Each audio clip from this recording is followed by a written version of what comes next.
Speaker, microphone, webcam, cool. Hi, Peter, can you hear me? Hello, Barney. Yes, I can. Hi, Hi. How you doing? I am good, thanks. Good to see you. Yeah. And you were logging Well, in from where? I'm logging in from the United Kingdom. Okay, Yeah, I'm over on the east coast of England, place near Norwich. okay. So, yeah, that's where I'm from. Welcome. We're a little bit early, but I just wanted to make sure everything was working well. So, Yeah. I think you said you would be starting about this time in the email, didn't you? yeah, Mm. I just wanted to get some more people in. Mm-hmm. Looks like we'll have a few more joining here as we go along. Here comes a couple more. Here's Maureen.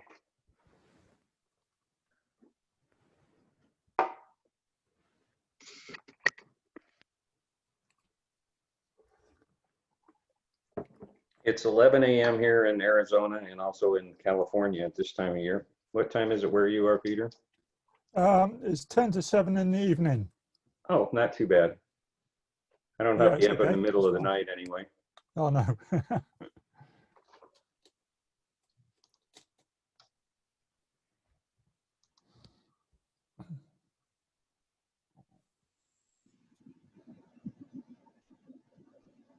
Hello, Matt. And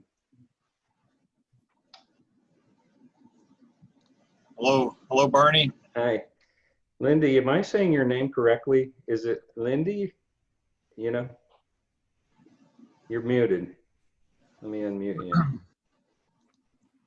I think you're muted, Lindy. Oh, Yep, I was. there you go. Did I have it pronounced correctly? Yeah, Lindy. Lindy, It's okay. actually the legal spelling is Lynnddee. And it's two separate names. And it wouldn't fit on my miniatures and my ceramics. There just wasn't enough room. So Okay. I shortened it. Out of need, you shortened your name. And I always assumed I was saying it right, but then I realized, you know, up until we started interacting here, it was all via text and Facebook. And so that's how I heard it in my head. But did I still get called Linda a lot. I can imagine. There's no way, but I still get called Linda. I get called Bernie, Bonnie. Yeah, I like went to pick up Chinese a couple of months ago, and they couldn't find my order. And finally, they found it under the name of Bonnie, Bonnie, and I'm like, do I sound like a girl? But at least they had the order anyway. So. Oh man. Sorry for the background noise. I don't know how to turn that off. It's some kind of notification. And I probably, if I spent 10 minutes, I can figure out telling my computer. Well, Barney, I just wanted to say hello. I unfortunately double scheduled. I scheduled a meeting with a student, a coaching, mentoring meeting with a student at 1 o'clock. Okay. That's 10 minutes from now for me in Central Standard Time. So I'm gonna have to get going here, but I just want to say hello. I'm gonna see if I can reschedule our future meetings at a different time. Okay. Well, thank you for joining and for all the great comments you made last week. I would love for you to be able to participate live because I think you have a lot to offer this group from your own personal experience, and it will be fantastic to have you, you know, if you can make it. Thank you. And I look forward to learning from you and from others as well. Okay, great. Well, whenever you feel like you need to, just go ahead and jump off, and I won't take offense. Okay, thank you. You're welcome.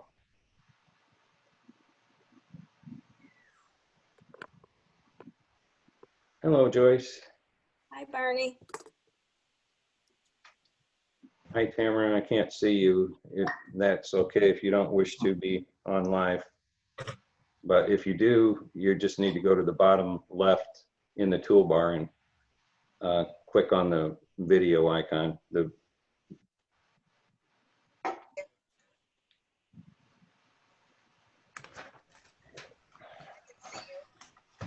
I'm hoping you all had a chance to read my 4,000 word brief memo on art marketing. I'm just in the middle of it. Actually, I had to read it a bunch of times. Obviously, when you proofread something, you end up reading it many times. And overall, I'm pretty pleased with it. I think it needs some, it still needs some work. It was written because I think it's the information is helpful, and it's actually going to be, as I've told y'all before, replace the first chapter in the Guerrilla Marketing for Artists book, which is going to become a different name as we go along. But it has multiple purposes, which is, I love being able to use content in as many ways as possible. So this is an SEO article. It's written. There is an article on Art Marketing News that has information about. It's called, what is art marketing, and it's actually ranking pretty high. If you saw the short video that I sent out, it's 4th or 5th on Google, which is pretty good, given the competition is ArtNet and some other huge sites that have tens of thousands of people clicking into them and linking back to them. So to rank anywhere near them is pretty good. And before it gets busy, I want to let you know David can't get in. I tried to help him. He's going around in circles. Thank you. I appreciate you telling me that. Hi, Lee. I sent it. I replied. He sent me a Facebook message, and I guess he's not reading that now. But no, he's typing an epic to me at the moment. Can you just send him the link and the information? I did. Okay. Well, and I told him, check behind your browser window because it opens in its own little window. And so far, he's still typing to me. This has been going on for over 2 minutes now. I hope he is able to get in. I know it's a technical challenge for some people, and I'm sorry about that for him. Does he have the password? He didn't. I didn't need the password. I just I needed it. I registered in, and boom, I was in. Yeah, they asked me for the password. I couldn't understand why I couldn't get it. He's not even getting. I don't think he's even getting the asking for a password. Oh, okay. He can't get past the check your computer. He is a wonderful guy, but technologically challenged in some ways. So these kind of things are difficult for him more than some other people, I think, which is unfortunate. It's going to make me start drinking here. Rosé. That's okay. I'll join you. It's actually cranberry, it's 90% water and 10% cranberry juice. But mine's a custom blended coffee. I think I'll go get some iced tea. I'll be back. Okay. We made her thirsty. I got your note, Michael. Thank you for your comment. And you mentioned Ray Parker Jr. Yeah, remember the guy who wrote Ghostbusters? What did he write? He wrote the song for Ghostbusters, the movie. Oh, that guy. Okay, the same. Fascinating story, because this guy started playing in the Motown studio band when he was 13. Wow. And I thought he did the Ghostbusters thing and disappeared, but this guy's worked like a dog continuously. But he's got a really good attitude about, the music, musicians. And he says, burn plan B. There is no plan B. If you're going to be a musician or an artist, you've got to go 100%. He's a fascinating guy to talk to. He does all kinds of stuff. He produces and writes music, and he's kind of in the background, but he's a very interesting guy. Very inspirational. I will have to look him up a little further. Van Morrison has a whole album called No Plan B. No, it's kind of been the way, yeah. Yeah. Whether you plan it or not, you know, sometimes.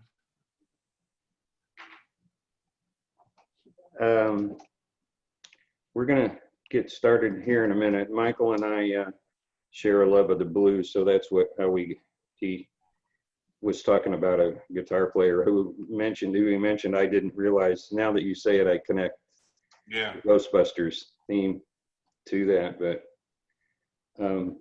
besides helping artists, music is my greatest passion, probably greater passion even than helping artists, just to be honest. No offense. And unfortunately, I'm totally challenged when it comes to being able to play the guitar. My sisters, two of them are phenomenal. One is a coloratura soprano who can sing 3 octaves in her prime, could hit E above high C. If any of you play the piano or understand music, you'll know that's rare air. Few people have the vocal chops to be able to get up there. Me, I got kicked out of the choir boys when I was in 2nd grade because I couldn't carry a tune. Life is unfair that way. My mother could play the piano by ear, and I learned how to play the guitar a little bit, but it took me forever. I just laboriously follow the tablature and finger picking method of something like a Peter, Paul and Mary song back in the day, and I wouldn't show anybody until I got at least moderately proficient to be able to play a song. And then I showed my younger brother. He sat down with his guitar, watched my fingers for about 2 seconds, and was automatically playing better than I could. You know, Yeah. Same kind of person that a dancer, they walk in and see somebody doing some complicated line dance, and they're just doing it. It's like, I hate you. Yeah. Both of my left feet hate you. But that's the way it is. You have to, you know, I don't, even though I don't have the talent for music, it is something that drives my interest. And It's fun to buy guitars too. I'm sorry? It's fun buying guitars. Let me tell you. Maybe I've had friends who were had that illness. Oh my and God. in fact, you know, some of them couldn't play the guitar either. They bought them just as collectible items. So I don't know if you've seen or not, but Walter Trout released a limited edition guitar. Oh yeah, sweet. A Delaney, I think, a Dulaney or a Delaney. I just watched the video briefly. We're going to start here in just a minute. I have a question, Bernie. Yeah. I missed the first video that you had. Okay. And I can go look at it, but was there anything that we had to download from that? No, because last week was really a freebie. I invited anybody who wanted to join to participate, just to give them a flavor of it. And we talked about a lot of different things, but there wasn't any. The first reading assignment was the previously mentioned 4,000 word treatise I wrote on what is art marketing. And I started to say earlier that it's 11 o'clock now. I'm just going to go ahead and say welcome to everybody. And this is the official start of the unofficial portion that we had going earlier. It's the second meeting of the Art Marketing Toolkit. I'm really excited to have you all here. And for those of you who are listening afterwards or later, thank you for your participation and watching. What I did this week was send out the Art Marketing Toolkit. And the other thing I did this week was figure out how to share my screen. I had left a button off in Zoom that kept me from showing my screen. So I'm going to attempt to do that now. And let's see. Let's try this one. There we go. Can everyone see the Art Marketing? Oh, yeah. Yeah, that's fine. Okay. this is it in Word, and I just wanted to go over what's in this and get your feedback on it. I think I gave a pretty concise explanation of, first, what is marketing, a systemized process of creating awareness and interest for a company, product, or service that leads to a desire to engage buyers to own its goods, use its services, or all of the above. Businesses use marketing to communicate their offerings, to promote their brands, identify new prospects, and strengthen bonds with existing customers. That's pretty much it in a nutshell. That's what marketing is supposed to do. So then I went on to describe how that works. Sorry, I'm getting distracted by getting people into the room as well. So the idea or the point of marketing is first to gain awareness. If somebody doesn't know anything about you or your art, there's zero chance that they will purchase anything from you. And then in that continuum, the next thing is to generate some interest. Just being aware of you doesn't mean much unless somebody has some degree of interest in learning a little bit more about what you've got to offer. It's very much like you see marketing funnels all the time, where you go from awareness, engagement, and conversion but you're narrowing down who would be a prospective buyer for you. So interest is the next step. You gain their awareness, you generate some interest, and from that interest, you'll find some that also actually have the desire. They become a fan. They have an attraction that leads them to want to own the piece of art that you have. And at that point, then here's where a lot of artists don't understand the process, or they get a little confused by it. And that is that not everybody's ready to buy right now. That doesn't mean they won't buy in the future. And this is where marketing and having a system working for you to continue to stay engaged with these people, to remind them of who you are and of your art, is how you position yourself so that when they are ready and open to buy, that they think of you first. In fact, one of the first books I ever read on marketing was back in the 80s. It's called Positioning. It's still considered a seminal book. It was written by Al Reese and Jack Trout, if I remember their names correctly. But the concept of positioning is this, that each of us have one top spot in our brain for certain things. And it's not always, the same people don't always have the same reaction, but if I say luxury car, you're going to think of Lexus, Rolls-Royce, Cadillac, or something else. If I say soft drink, you're going to think Pepsi, Coke, Sprite, and so forth. So the idea of positioning is that as a marketer, you want to vie for that top position in someone's mind. And if you're out of sight and out of touch, your odds of occupying that top position are practically zero. So that's what marketing intends to do, is take people through that continuum: intention, interest, desire, and action. Some people squeeze it down to awareness and desire and conversion.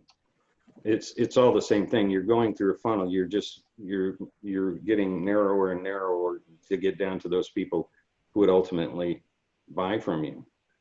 But because art is a discretionary income product in most cases, unless you're selling $40 posters or something like that, most people have to think twice about it. And the more expensive the price, the more expensive the piece of art, the more likely they are to have to get the okay from whoever they live with as a partner. If they have a joint, if it's a marriage or a partnership of some sort, they need to get an agreement, especially if it's something that's going to go in a common area in a home, for instance.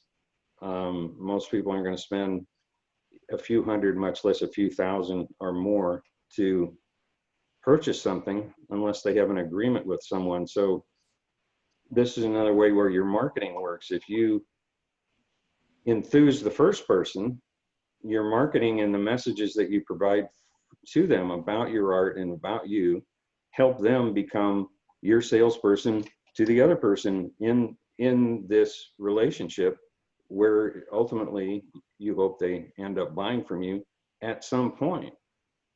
Even getting all that education and interest is only part of the equation. It might be that buying unit is not ready. They don't have the time right now, or the space, or something else is going on in their lives. They're getting ready to move, whatever. They're just, in retail they call it open to buy. You can walk in a store looking at everything and have no interest in buying. You're not going to open your wallet for any reason. You're not open to buy. It doesn't mean that you won't become a buyer at some future point, but right now you're not open to buy.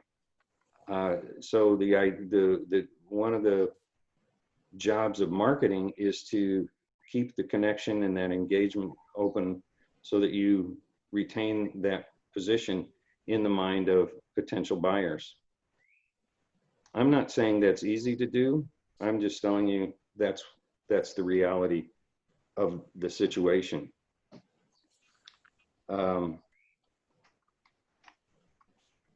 Does anybody, if you have, I haven't opened up the chat. Let me see if I can do that.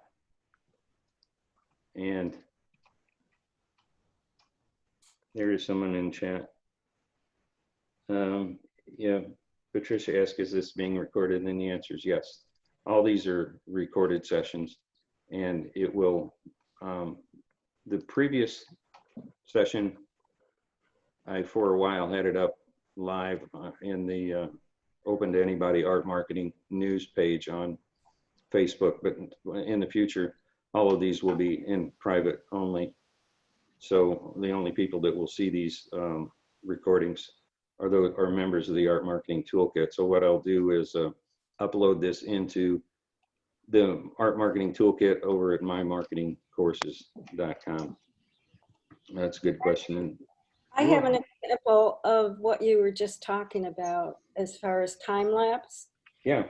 I had posted on Instagram, and I think I shared it with you, and you wrote back congratulations, but I was just put into an auction, a juried auction with the McCall Center, and that was great. McCall Center in Charlotte is a big thing, and they only chose 75 artists to put one of their works in. So I was really happy about that. But then I shared it with you and several other people that follow me, because a lot of people don't see your posts on Instagram. It depends on the algorithm. So I sent it to a lady that works in the town hall here in Davidson, because she's interested in art and she's interested in my art. She's bought a couple little ones for the town to put in their art collection. But she immediately sent me a message, the private message, and she wanted to know, she needed a gift right away for a friend of hers that was retiring. And she wanted to know if I had any paintings that would be about women's empowerment. So I told her, give me your email address and I will send you any. I said, it'll probably be a couple, half an hour to an hour before I can get it to you. I said, but if you want to go on my website and take a look at what's there. I asked her what her price point was, because I didn't want to bother, sending a whole bunch of stuff that she wasn't going to, that was going to be out of her budget. So she told me what her price point was, and then practically about 5 minutes later, she sent me another private message and said she wanted to buy the painting, one of the paintings that I had just finished. I hadn't even put it on Instagram or any place yet. I had Oh, just that's uploaded great. to my website. So you know, she's been interested in my art for quite a while. I'd say probably about 5 years. And this is the first time she's bought. Well, that's a little bit longer than my experience. Well, at least in working in galleries, I've worked in a couple of them, and there were very few spontaneous sales in galleries, unless one of the galleries I worked in was we had a strong following to interior designers, and in those cases, designers would come in and buy art because, well, they were buying it on speculation. Really, we'd go hang it in their home, and hopefully the homeowner would, the designer's customer would decide to buy it. But in most cases, and Jason Horace, my good friend, would agree with this, that it can take months or years. When I worked at the Leslie Levy Gallery, they figured it was 12 to 18 months. The first time somebody would come in, and between the first time someone would come in and the time they bought it. And after that, it might be, depending on, you know, their collector, it might be another 6 to 12, 18 months before they could sell another piece of art from them. It just points up, it's all goes back to the same thing. You've got to stay in touch with people. You can't become discouraged by what's happening at the moment, and realize it is a process, and understand that people have other priorities, and they don't always match yours. Your desire is to want to sell immediately. I get that. Mine is too. But for most people, it's something they'll get around to it when they do. Exceptions are cruise ships, where there's a lot of high pressure sales, and you can't get away from somebody on those cruise ships. I think it's close to borderline unethical. There's been some more than one investigation about the tactics on cruise lines. But the other is resort destinations.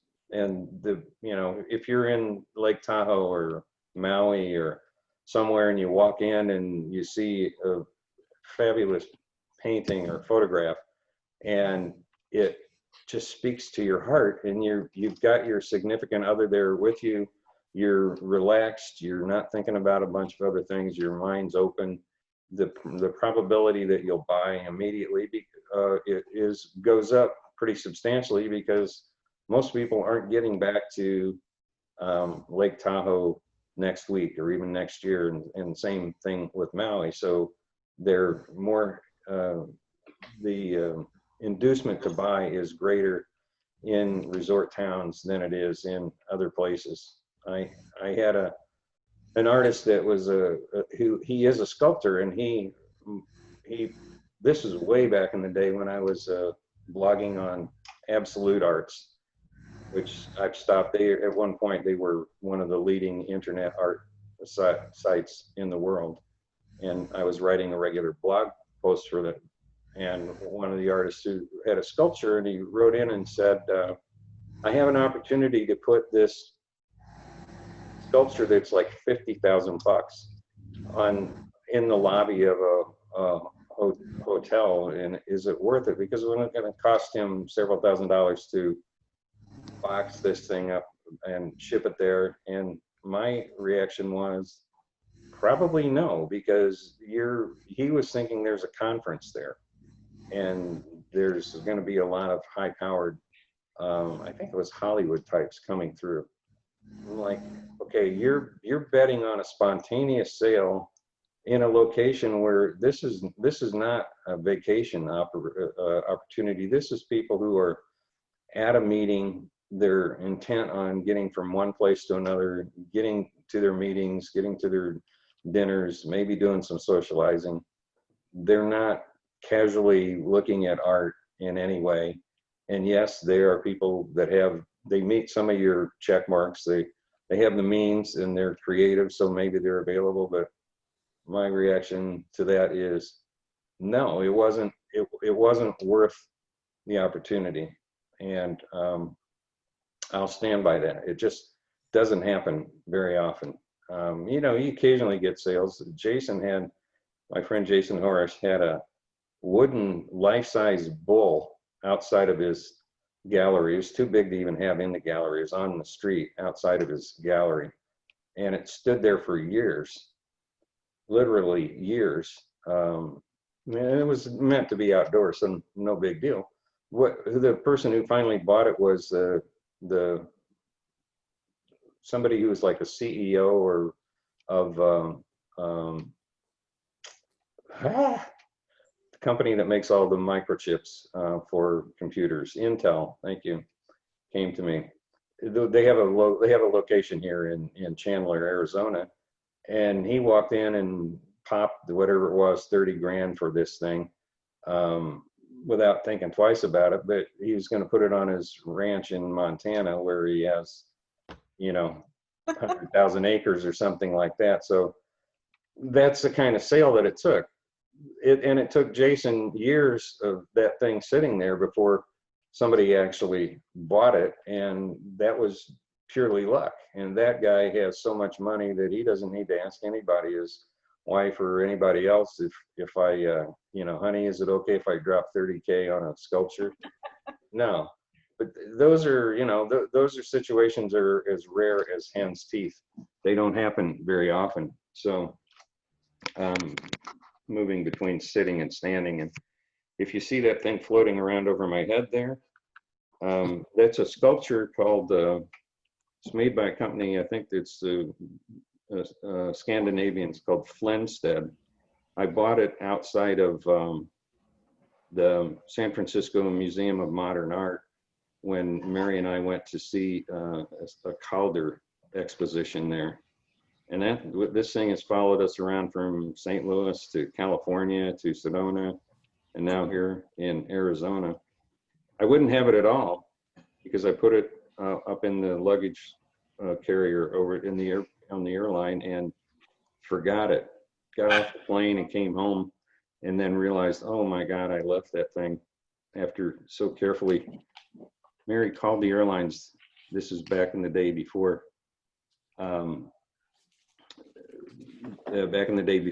TSA and so forth. And the plane was still sitting at the gate, and she was able to go get the thing off the plane. So if you're wondering what's floating around the back of my head, that's it. And Looks if like you're you're also, underwater. pardon?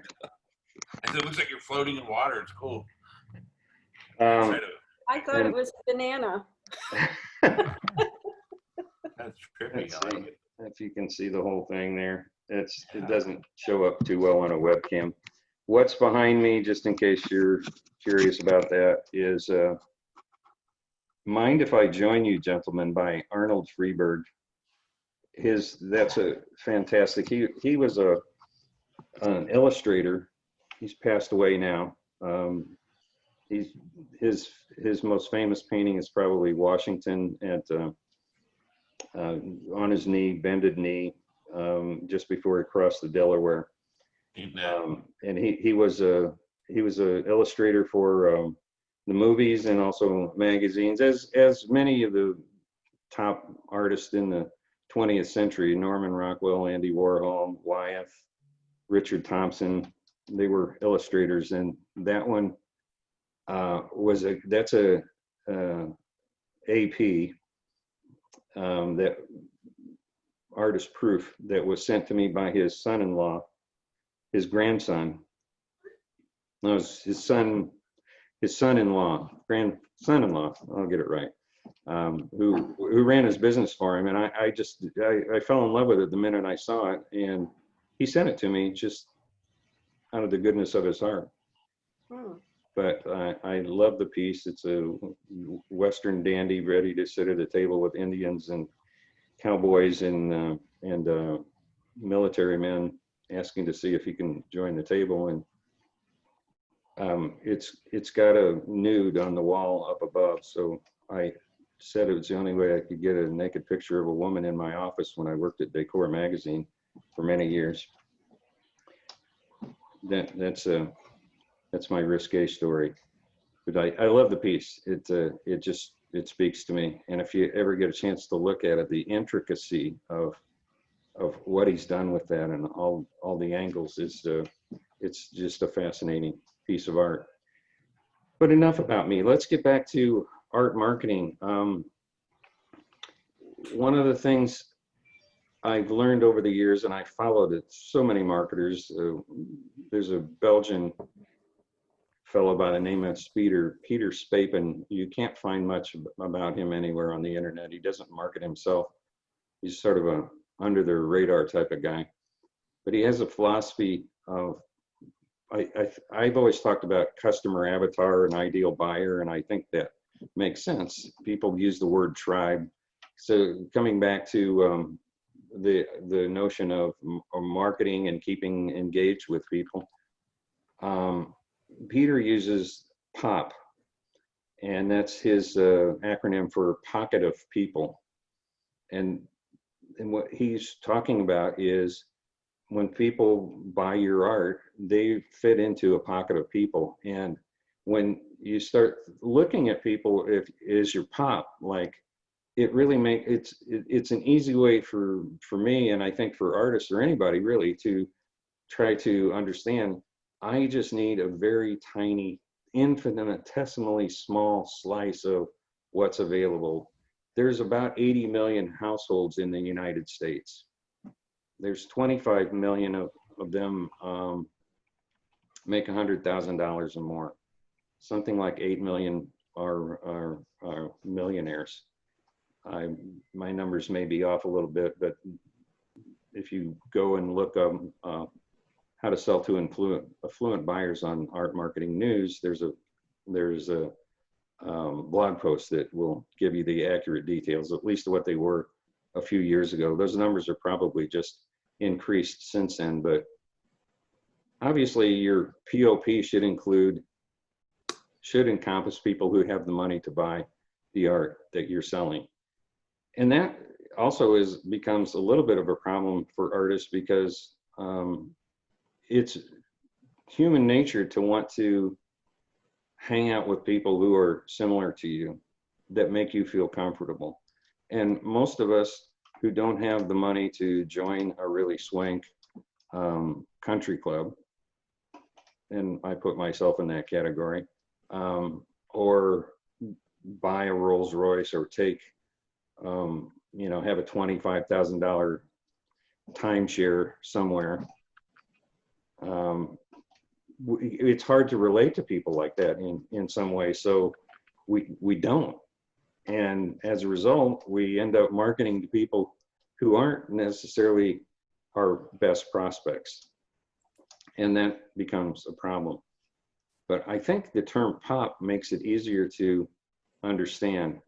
And if that's if you recognize that, or it resonates with you, that you feel like I'm not reaching out to the right people, then just realize that you can. It's a mindset thing. You have to change what you're doing and think about it differently. I like to look at it this way. If you look at the people who are selling Cartier jewelry, or Rolls Royces, or even high-end Lexus, or any kind of luxury item, the people that are working in those retail establishments aren't of the same income strata as the people they're selling to. It's a different thing, and that doesn't mean that they can't relate to them. So keep that in mind, that you need to be able to reach out to your pop and find some way to be comfortable with them. And if you don't, then it's your job of selling becomes much more difficult. I'm going to share my screen here again. And hopefully I picked the right one. Wait a second. Sorry.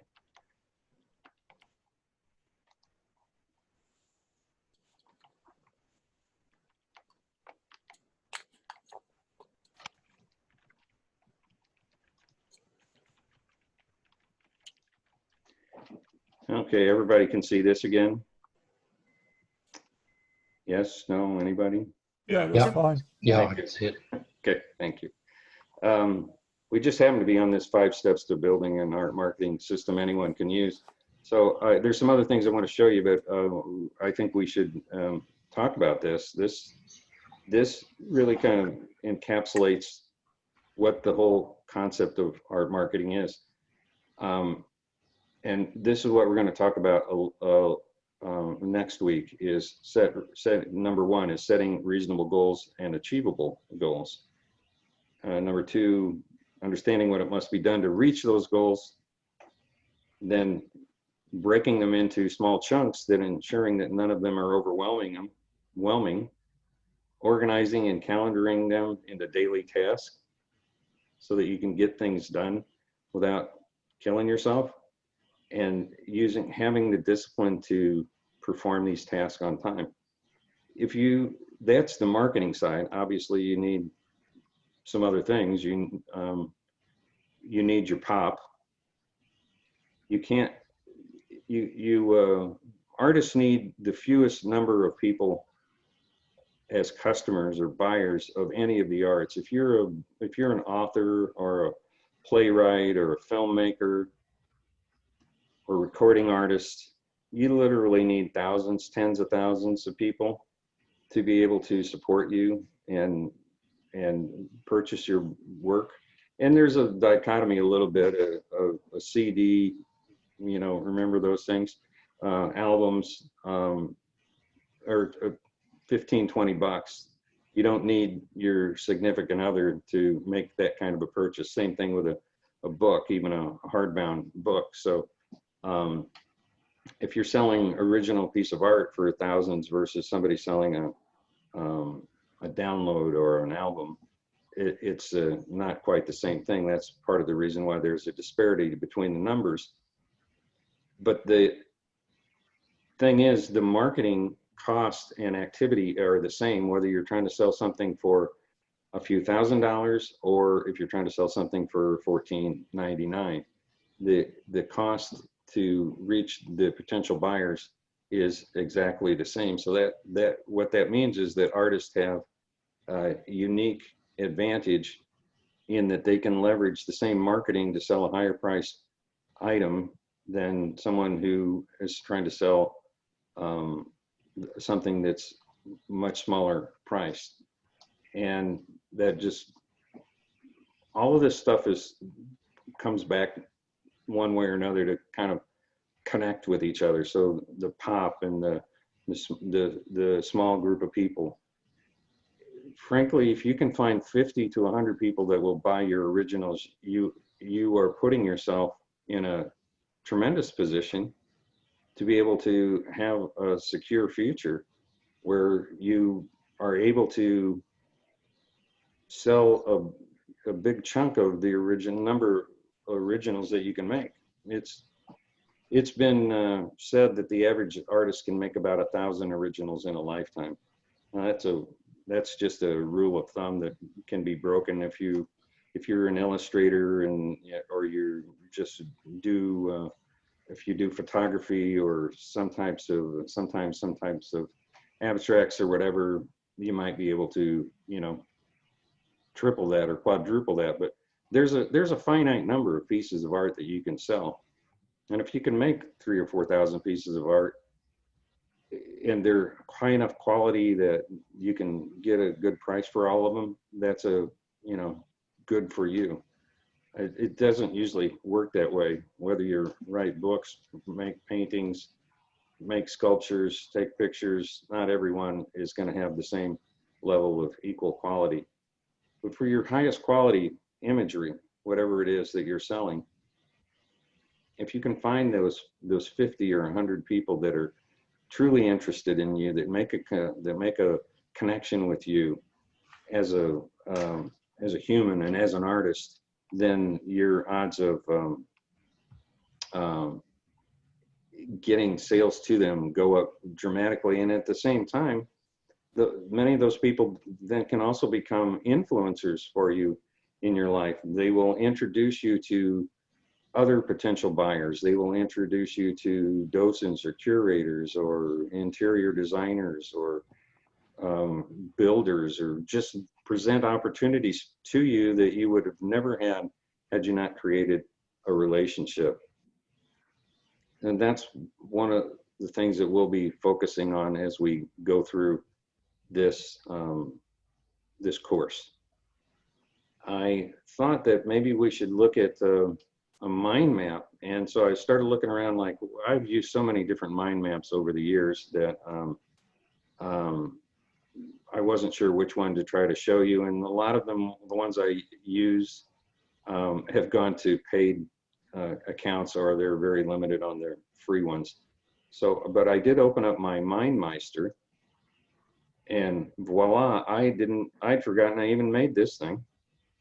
I was, I'll take a screenshot of this and put it in the group, both on Facebook and over at mymarketingcourses.com. I thought this was actually pretty interesting. This is off the top of my head, and it may have no applicability to you at all, but I thought it gives you some framework on thinking about what your goals are with your career. And this leads into what I was talking to you about for next week. This isn't all, this is kind of just on the sales side. And you may have goals that go beyond the sales side, but if you look at this, you know, what I thought was in 1 year that maybe you would try to get into 3 galleries.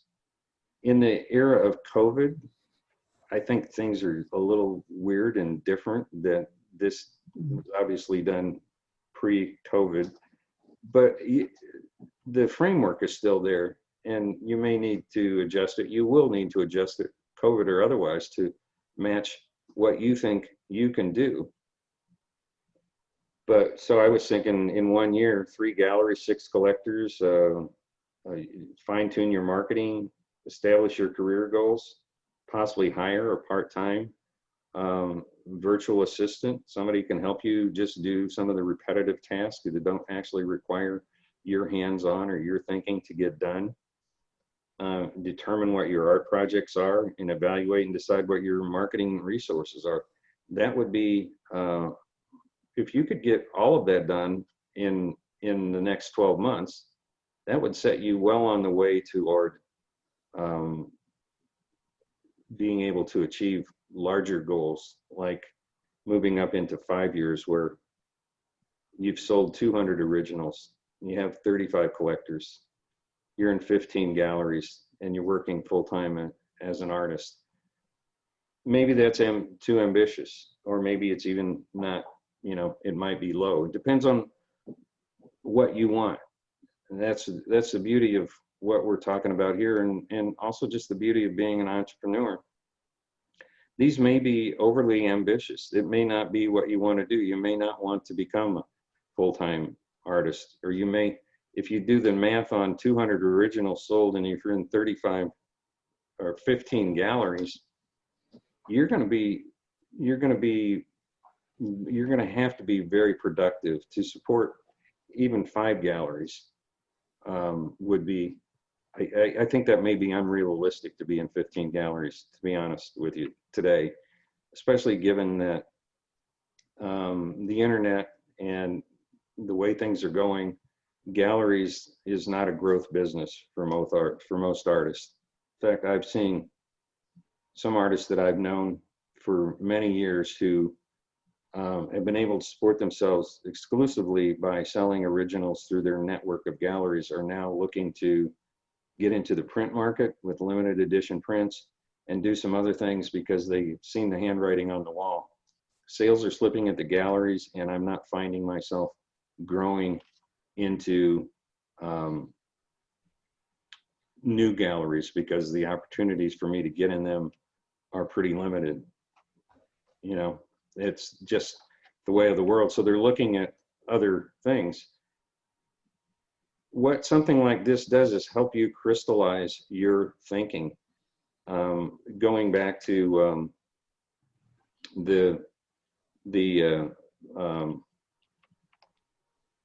can you guys see that now? The art marketing toolkit. No. No? Okay, I'm on I got too many screens going. Thank you.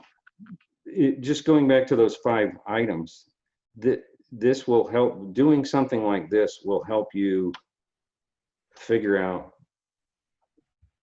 just committing to it and going through the mental process of thinking about what do you really want from your career. And this will kind of bring me back to what I'd like to talk about next week. And that is, what are your goals? What do you want from your art career? What do you want to result as, what is the result that you're looking for when you create your art? I understand you probably want to sell it, but beyond that, what happens? What are you thinking about? Where do you want to go with this? Nobody can tell you the answer to that. It's purely a decision that you as an artist need to make on your own. You can take input from me and other members of the group. In fact, that's one of the things I would ask you to do if you're willing and want to let your hair down a little bit, is submit some ideas for what your goals are. And if you're willing, we will talk about them next week.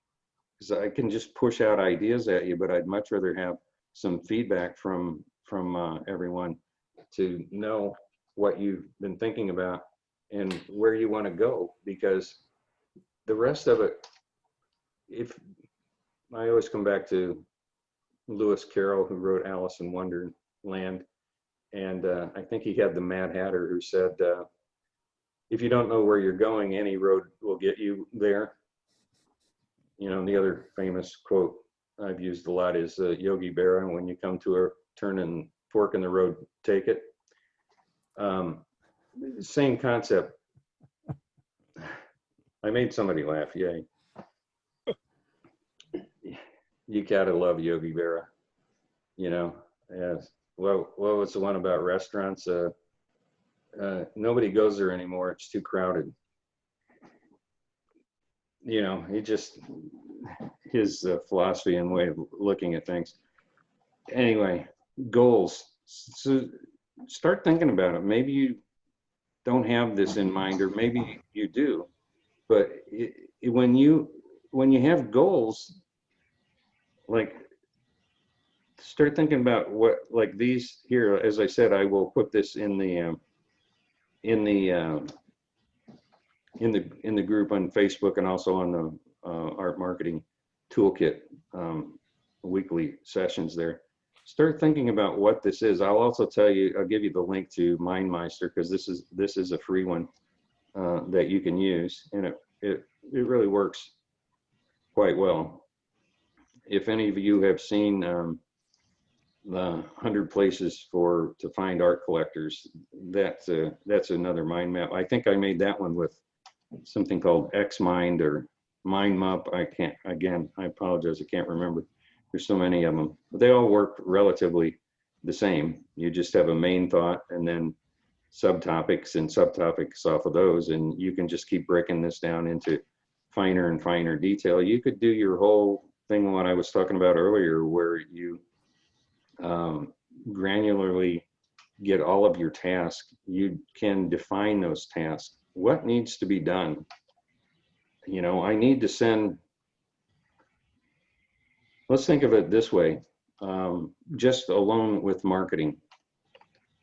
Going back to earlier conversation about positioning top of mind and staying engaged with people, how do you do that on a regular basis? It's a challenge. I mentioned earlier that I like to repurpose content. and that this article that I've written for, that's going to be a chapter in the book. It's going to be a blog post. I have the intention to make it grow with SEO. I'm going to, I'll probably end up recording it and making it available as a audio, and I'll put it up on YouTube, and I will post it on medium.com and in LinkedIn. Same content, all those places. Pull some quotes from it and make a dozen quotes that I'll post on Facebook and Twitter and Pinterest, and I will upload the video on Pinterest along with the quotes. And those are all different ways that I can just use this one piece of content and push it out in different directions using different platforms without having to create everything over and over again. And when you come on Art Marketing News, the idea is to drive traffic back to Art Marketing News, where I intend to capture your email address by offering you some type of free content. And we can discuss that in future sessions. I think that's a really difficult challenge for most artists is, what do I offer people in exchange for their email address that's actually worth them, that will get them excited about giving me their email address? Because let's face it, nobody needs any more email. Most of us get way more email than we need. Having said that, nothing is better than email marketing when it comes to being able to help you wrap your arms around your pop and keep in touch with them and be there when they're ready to buy. You just can't beat email marketing. You own the list. No one can ever take it from you. If you're on Facebook, you're on Instagram, that can be taken from you. Anyone have any questions about anything we've talked about so far? Yeah, Barney, I've got a question. The MindMeister software, what advantages does that have over just a piece of paper and a pen? What is the advantage of it? Yeah. I'm a digital guy. There's no advantage of it. If you're willing to create a mind map with a paper and a pen, absolutely go for it. The first time I ever saw a mind map was with a life coach when we were living in Sedona 20 plus years ago, and she whipped out a sketch pad and a pen and a couple of different colors of pens, and we just started brainstorming. She was demonstrating to me how she works and what she could do, because frankly I was at a point in my life I hadn't even written my first book yet. My job at Decor magazine had evaporated as the internet just rolled over trade magazines left and right, and I was not sure what I was going to do with myself. And what she came up with was something that was pretty fantastic. So this is easier for me. My handwriting is awful. I'm not, among the other talents I don't have are drawing and art. Turned out I was actually quite a good furniture maker and woodworker, but my mother, who is also could play the piano by ear, was extremely talented, fine artist who could work in pastels, oils, acrylics, watercolor. She just could master all of it. One of her pieces hung for a while in the St. Louis Art Museum. She taught me the basics of drawing, and just like you, some people can pick up a guitar or dance a dance by just watching it for a few licks. The same thing with drawing. If you're not able to draw well, it becomes, being a really good fine artist is going to be a challenge, if it's even possible. And it will put you into limitation. You'll have some limitations with what's available to you. I'm sorry, I wasn't looking at the chat while I was, someone is telling me that make the screen larger, and while I'm over there yammering away, I was not reading the chat. So let me take a quick look at that. Lindy, I got in one gallery just walking in, visited, chatted for several weeks. Perfect. Take action, do something. That's what Jason will tell you to do. You know, the essence of his getting into galleries book and course is this: get your portfolio together, screw up your courage, find the galleries that make sense. In other words, don't pitch a, if you're doing abstracts, don't walk in a Western gallery and waste your time and theirs, and just go ask them. That's amazing what happens when you ask people what to do. Actually, it was listening to Jason that the reason I went in a number of times over several weeks, over probably almost a year, that said, go get to know the gallery before you have them get to know you. Good point. Yeah, if you do some competitive research, right? Basically. If that's possible. Sometimes people get in there, you know, you're on vacation, or you're hundreds of miles away from something, and you just go drop in because the opportunity is available to you at the moment. We only have one gallery, so there were no choices. Michael, let's see. Patricia wanted me to enlarge that chart, and let me go back to it just a moment.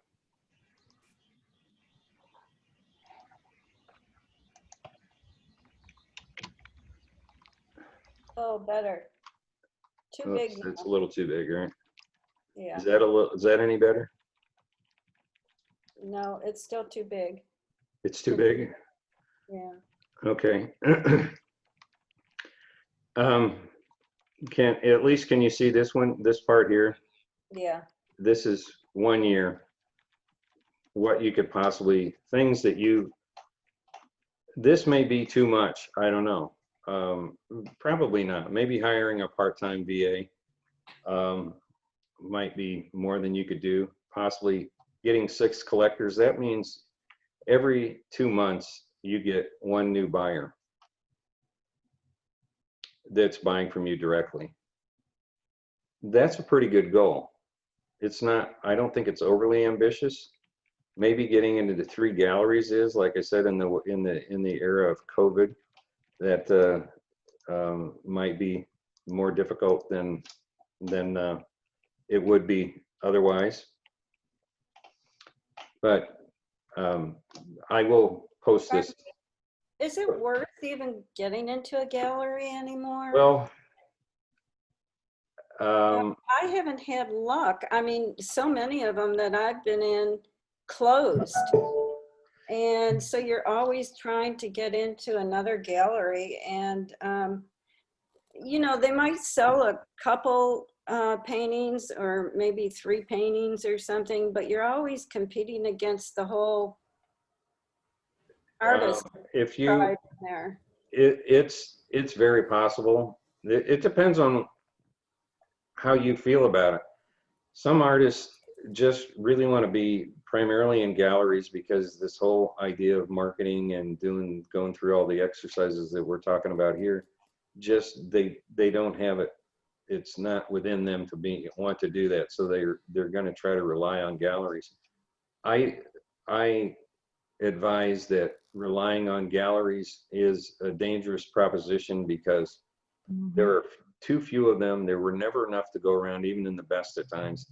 There's fewer of them now. They have less clout than they did in the past, and it's not a free ride. If you're going to be in galleries, you need twice as many.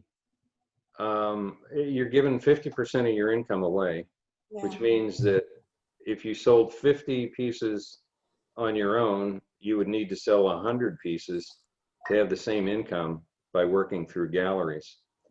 And a lot of that inventory is going to be sitting there for months or even years before it sells.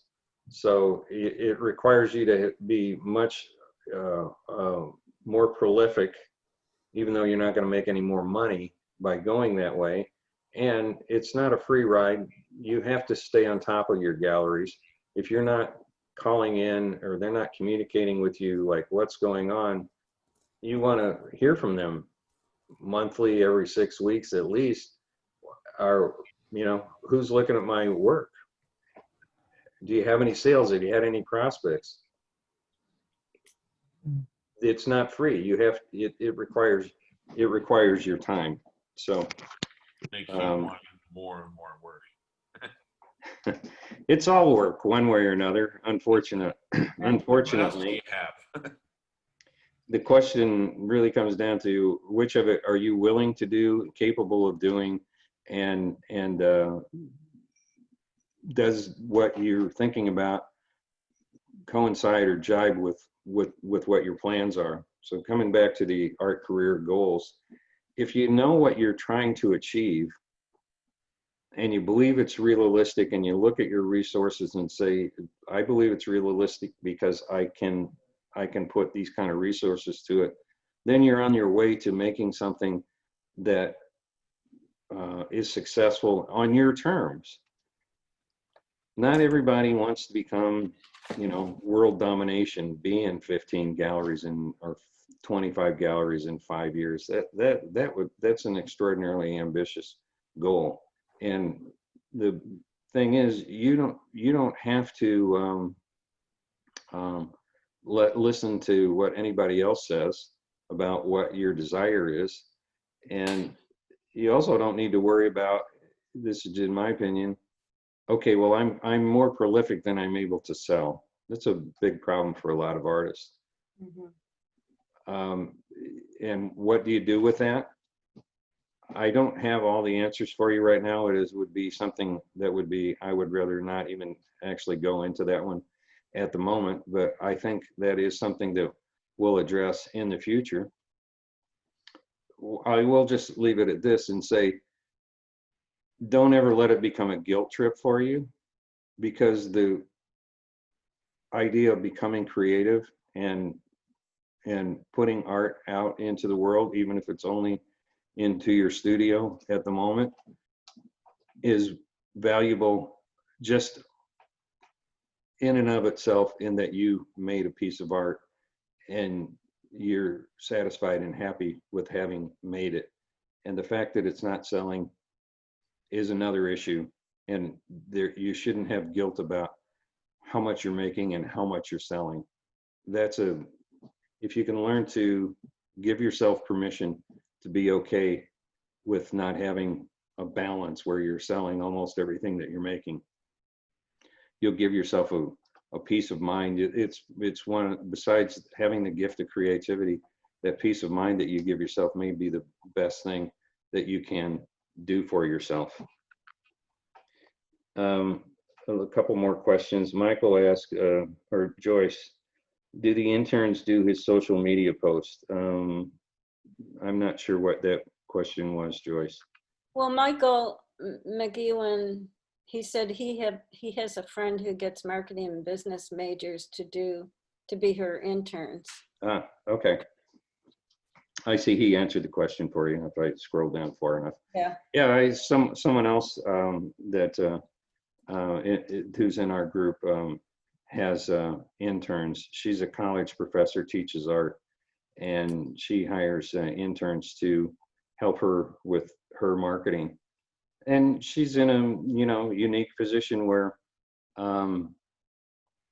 she doesn't need the income from selling all of her art now to support her. She has an income from being a college professor, and she can spend a little bit of her financial situation that allows her to be able to hire an intern. I haven't talked to her about her finances, and how much of it's coming out of art sales or how much of it's coming from elsewhere, but she's just in a position where she can afford to hire an intern and build an art marketing system that is taking a considerable amount of time because she only has certain times during the year where she can actually really put the pedal down and work on this. The rest of the time when she's working full time as a professor and making art herself, it doesn't leave her a lot of time for creating or doing her art marketing. But she's in that comfort zone where I'm not getting stressed out about what I'm doing. In fact, I'm enjoying all of what I'm doing, and I'm looking at this as a long-term proposition. It's not something I need to flip around and all of a sudden start making a living from selling my art, going from practically selling nothing to making a living from selling my art in a matter of a few months or even a year. She's taking the long view towards doing this, and I think that's the best way to go about it. Questions, comments, anyone? Don't be shy. It's okay if you are. Thank you, though, for doing this. We're getting close to the end of the hour, so I just want to say thank you all for joining. I will send out the mind map. I'll send out the link to MindMeister. I'll send out a link to, I'll upload the recording, and I will send out some reading for next week on goals and resources. And what I really hope that you'll do is, whether you use a mind map or write it down, just have some ideas of goals. Bring them to the session next week, and let's talk about, like, okay, this is what I'd like to achieve. Does that sound realistic for me? And if so, how would I go about doing it? We can look at all of that and help get everyone moving toward actually thinking about, this is the first step in pulling all this together. There's no point in talking about marketing or talking about pockets of people or tribes or anything else unless we know what we're trying to achieve. Otherwise, we're just running around and doing what I've blamed or fessed up to doing myself for a great part of my life, and that is ready, fire, aim. That doesn't really work that well if you're if you have a higher aspirations to make something happen. So it's not something I recommend. If somebody would please take pity. Say that again, please. If somebody would please take pity on David on Facebook in the group and try to walk him through getting into Zoom. I have been trying for the last hour. And Download the Zoom. I did. I sent him the instruction sheet. I may have sent him the wrong one. It hasn't worked. I'm sorry for that. I'll see what I can do to help him.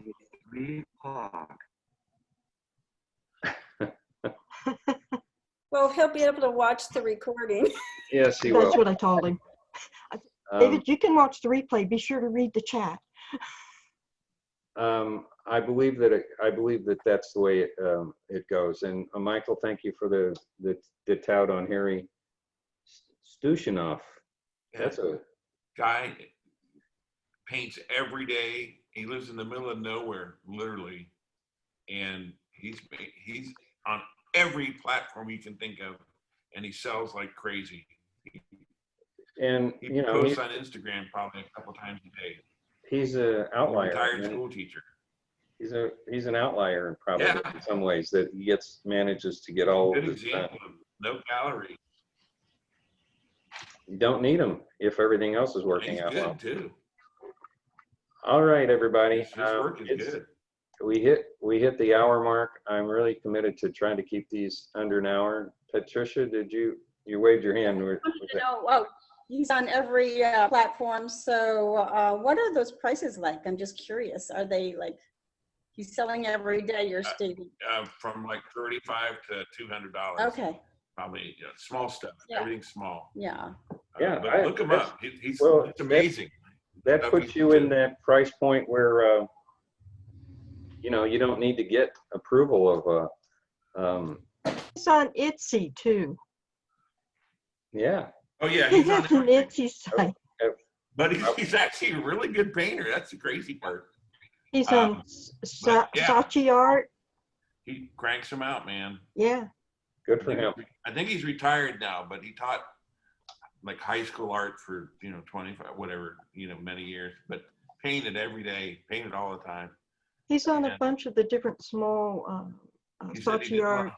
art online, off the wall, a whole bunch of places. It just It's proves unbelievable. there's so many different ways to do this. You can have high end, be expensive and sell frequently compared to what Harry's doing, or you can have your price points down where it's affordable for just about anybody and sell to everyone, or not nearly everyone, but your pocket of people is much bigger. So for next week, please be thinking about, I'll send out some reminders on this. Be thinking about your pop. Who is your pop? And your goals. And frankly, they tie together. If you know where you're trying to go with your goals, and you understand that you're, not to jump off on a different section, your pop has to match your art. You can't have a pop for race horses and race cars. They're not going to be the same people. So let's just stick with one at a time. You may have a bunch of different styles, but for now we're thinking, what is my best pop? What is the highest probability of selling my art in a certain pop? And let's focus on that one. If you get that going and you're doing exceedingly well with the race cars, you can always switch and build another pop for race horses later on, but just don't try to do it all at once. That's what somebody said a long time ago that made a lot of sense to me. You can have it all, you just can't have it all at once. So with that, I will leave you all. I thank you very much for your participation. It's been great to see you, and hasta la vista. We'll see you next week. Okay, All right, everybody. Bye-bye. Thank you. safe week. Bye.